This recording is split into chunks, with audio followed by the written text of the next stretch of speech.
স্বার্থ নয়, এখানে একমাত্র আখিরাতের জন্য সমস্ত মানুষ কিভাবে দিনের উপরে চলতে পারে, মানুষ দুনিয়া থেকে কিভাবে তার আখিরাত সুন্দর করে যেতে পারে, এটাই মূল উদ্দেশ্য। সমস্ত পৃথিবীর মানুষ কিভাবে দিনের বুঝ পাইয়া যায় যে আল্লাহ যে সবকিছু কর্ণালা জাত, আর আল্লাহ পাকের পক্ষ থেকে যে সবকিছু হইতেছে, এই একদিন যেন মানুষের দিলের মধ্যে বসে যায়। আসলে 1920 সালে মাওলানা সাহেব রহমতুল্লাহ আলাইহি ওনার মাধ্যমে দাওয়াতি তবলিগের একটা প্রচলন শুরু হয়, যেটা দাওয়াতি ময়দানের একটা অংশ। মানে বিভিন্ন যে মাধ্যম থাকে দাওয়াত দেওয়ার, তো এটা একটা অংশ।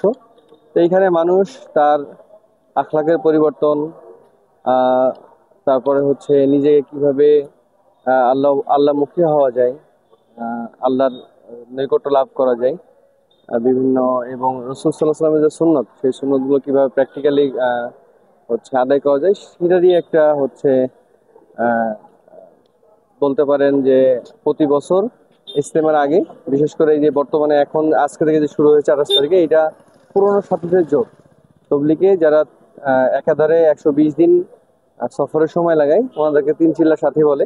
তিন চিল্লার সাথীদের আর কি আগামী ইসলামী উপলক্ষে এই জোরটা অনুষ্ঠিত হয়ে থাকে। তো এই ইস্তিমা বা জোর সম্পর্কে আসার উদ্দেশ্য যে আমরা আল্লাহকে রাজি খুশি করার জন্য আসি, যে আল্লাহকে কিভাবে পাওয়া যায়। বলতে পারেন যে বাসায় থাকলে তো ইবাদত করা যায়, হ্যাঁ, বাসার ভিতরে সাংসারিক জীবনে এত ইবাদত করা যায় না। যেটা আল্লাহ রাস্তায় বের হয়ে মসজিদের পরিবেশ থাকে, সাহাবে কেরাম মসজিদের পরিবেশ থাকে নিজের জিন্দেগি বানাইছে। হ্যাঁ, তারাও ব্যবসা বাণিজ্য করছে, চাকরি বাকরি করছে, কিন্তু তারা দিনের প্রচার করার জন্য সারা বিশ্বে তারা ছড়াই গেছে। তাকে একটা উদ্দেশ্য ছিল মানুষ হিদায়ত পাওয়া যায়, মানুষ আল্লাহকে চিনে। যে কাজ নবীর ছিল, সেই কাজ নবী আর পৃথিবীতে আসবে না। এই নবীর দায়িত্ব এই উম্মতকে উপরে দিয়ে গেছে, আল্লাহ রাসূল জিম্মাদারি দিয়ে গেছে।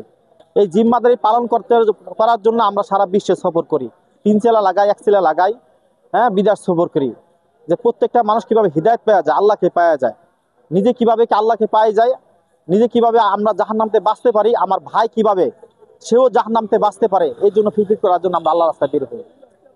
এই উদ্দেশ্য নিয়ে আল্লাহ রাস্তায় বের হই, আর এই উদ্দেশ্য নিয়ে ইজতেমা হয়, জোর হয় এই টুঙ্গির মাঠে।